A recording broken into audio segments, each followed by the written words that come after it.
So hello mga Kulitshop, isang magandang araw po sa ating lahat. And for today naman po, may panibago tayong topic.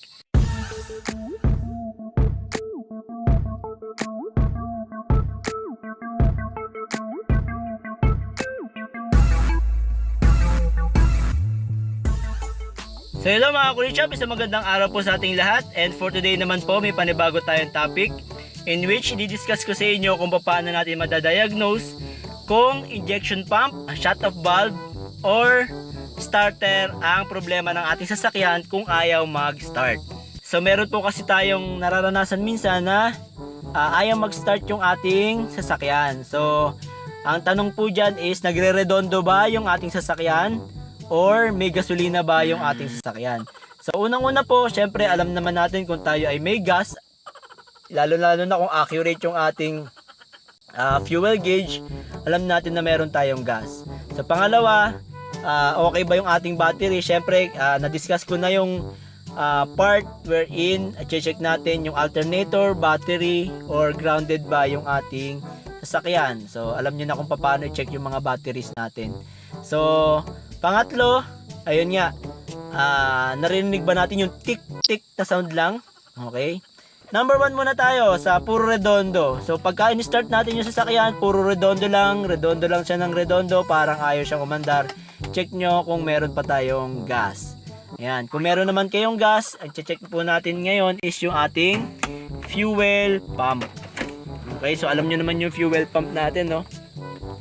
So habang nagre-redondo siya, ang gagawin natin,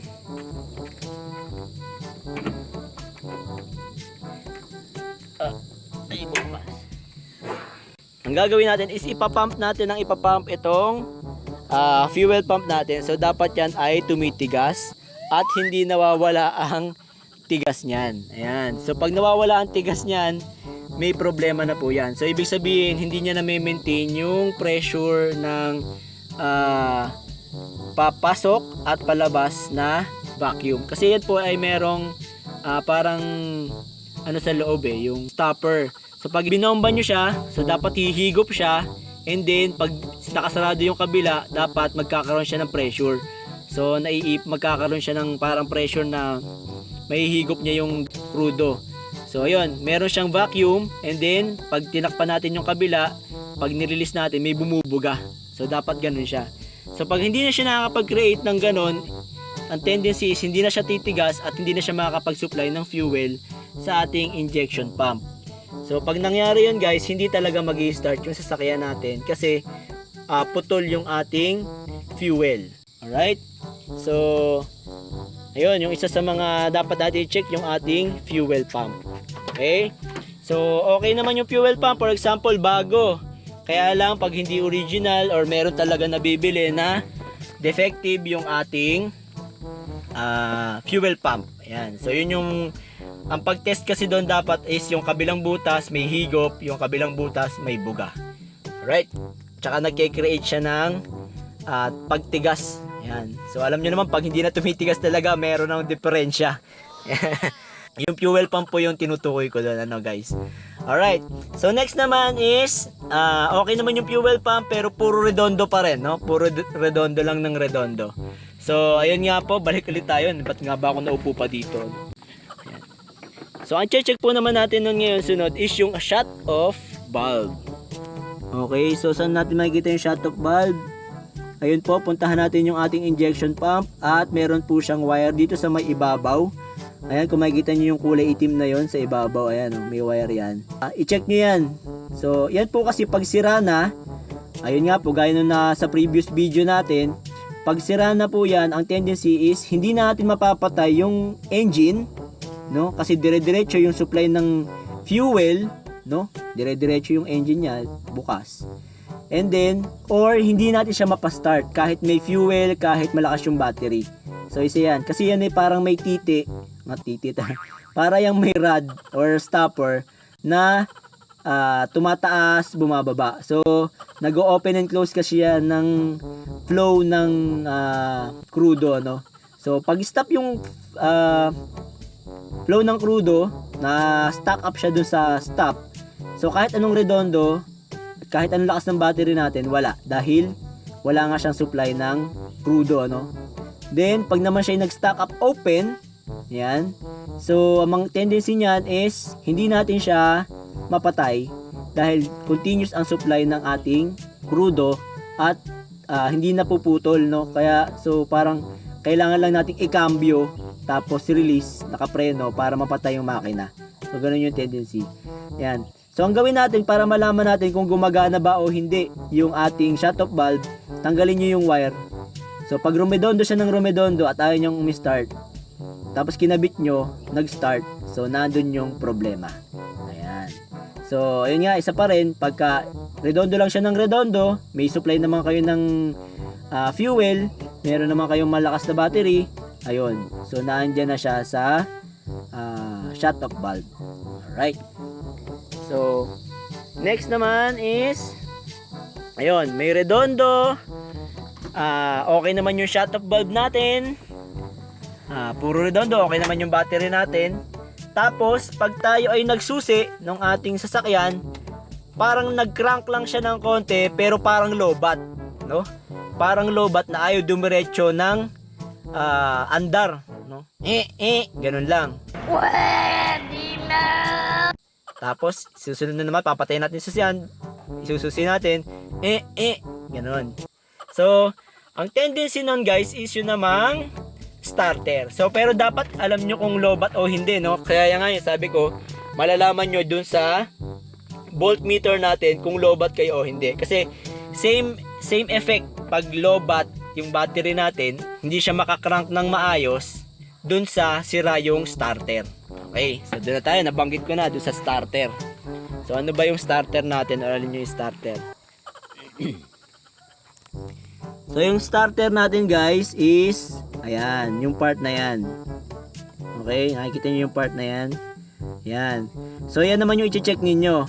So pag sira naman yung starter natin or may problema sa starter natin, ayun nga, ang tendency, maganda naman yung charging pag sinukat nyo yung volts or yung current ng inyong battery, maganda naman, ayos naman. And then pag susi natin, para siyang lobat, hindi makatuloy ng crank, no? Pero yung crank niya parang ganun lang, parang lobat talaga, no? So i-check nyo yung inyong starter. So yung iba ang ginagawa, pinapaltok yan or kinakalog ng tubo, no? Minsan nga parang lagitik lang yung maririnig natin, tik tik. Yan, ayaw tumuloy, tik tik. Yan. So more or less may madumi or yung tinatawag nating half moon or carbon brush.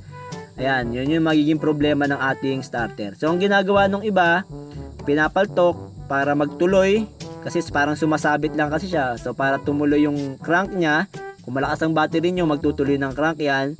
Pangalawa, kung siya naman ay parang nalulobat, nagka-crank pero parang nalulobat. So yung nangyari kasi sa akin nun, yung parang half moon na tinatawag, yung brass sa ilalim. So yun yung aking pinahasa or pinapaltan. Malalaman yan ng mga gumagawa ng starter pag kinalas natin siya. And then yung isa naman, yung talagang ayaw, ano? Wala siyang respond. So yun nga, kinakaltok. Ang minsan naman problema niyan, pag malamig, nag-start, no?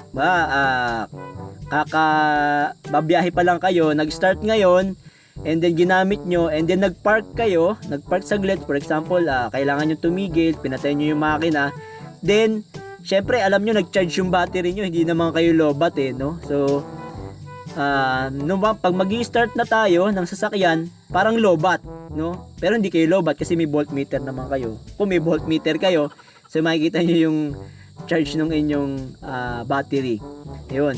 So, ang ginagawa naman ng iba dyan is nilalagyan ng basang-basahan dito. Pinapalamig siya, no? So, malalaman nyo yun kung ganun yung sira ng sasakyan ninyo, kung starter. Pag malamig yung makina, madaling ma-start. Pero pagka yung ginamit nyo na siya, mainit, tapos i-start nyo ulit, parang lobat siya. So nakakapagtaka, hindi naman siya dapat lobat, no? Kasi naman hindi naman talaga lobat dahil ibinyahin nyo nga yung sasakyan ninyo unless sira yung battery ninyo, no? Or hindi nagcha-charge yung alternator ninyo. Pero kung okay naman siya, ayan, i-check nyo yung starter. Okay, so yun yung starter motor natin. Nakakalas yan, meron siyang tornilyo. Ayan, kung makikita nyo, may mahabang tornilyo. Hindi ko maituro. Ayun. May mahabang tornilyo dyan. Meron pa rin sa ilalim, no? Then yan ay binubunot. meron din niyang connector. Teka, hindi ko mapakita kung nasan yung connector.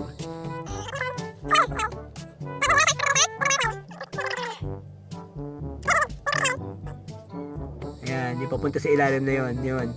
So, check nyo rin yung connector na yun. Baka naman, nakalas siya or na-disconnect, no? So, may wire yan na connector. So, check nyo lang. Alright, so yun. So, check nyo rin pala yung connector. So, nasa starter yung problema pag ganun ang mga instances. Alright? So, next naman, may tendency rin kasi guys na parang sasusian siya. No? Yung pagsasusian naman natin, pag may problema yung susian nyo, ayun. So, same problem, ayaw mag-start. Pero, yung pang wala siyang pagsusian kasi hindi gagana yung mga hindi kasi nagko-contact. No, hindi siya magko-contact. Kaya may tendency na sa susian. So, walang respond dapat yung mga accessories ninyo pag inilipat nyo siya dito sa mga functions dyan sa susian natin. So, kung titignan natin, may mga nakasulat yan guys eh. Off, ACC, tapos on and start. So, kung yung function na lahat na yan, wala, possible na siya ay sa susian or sa connector sa battery. So, idadamay ko na rin. Meron kasi yung relay sa fuse box natin, no? Para ma-discuss ko na rin sa inyo guys. So, check nyo yung battery. Baka yung battery naka-disconnect. So, hindi na talaga siya gagana. Walang respond. Or, dito sa ating malabo na yung aking diagram. Meron kasi siyang main. Ayan. Meron siyang 40. Ayan, IGN. Ayan. So, ito yung 40 amperes. Yan. Check nyo yan kasi yung hindi masyadong kita. Pero, mag-focus natin. So, pag yan kasi ay naputol, ang tendency niyan is parang wala siyang susian. Check nyo yan kasi pag yan ay naputulan, ang tendency niyan is parang disconnected yung inyong battery. Yun. So, magtataka kayo, susi nyo ay naman siya mag-continue doon sa ignition kasi nga, putol doon sa ating relay doon. Ayan. Okay? So, ayun yung mga dahilan natin sa hindi niya pag-start or hindi niya pagtuloy ng pag-start. So, I hope na mayroon na naman ako naiambag sa inyong kapakipakinabang.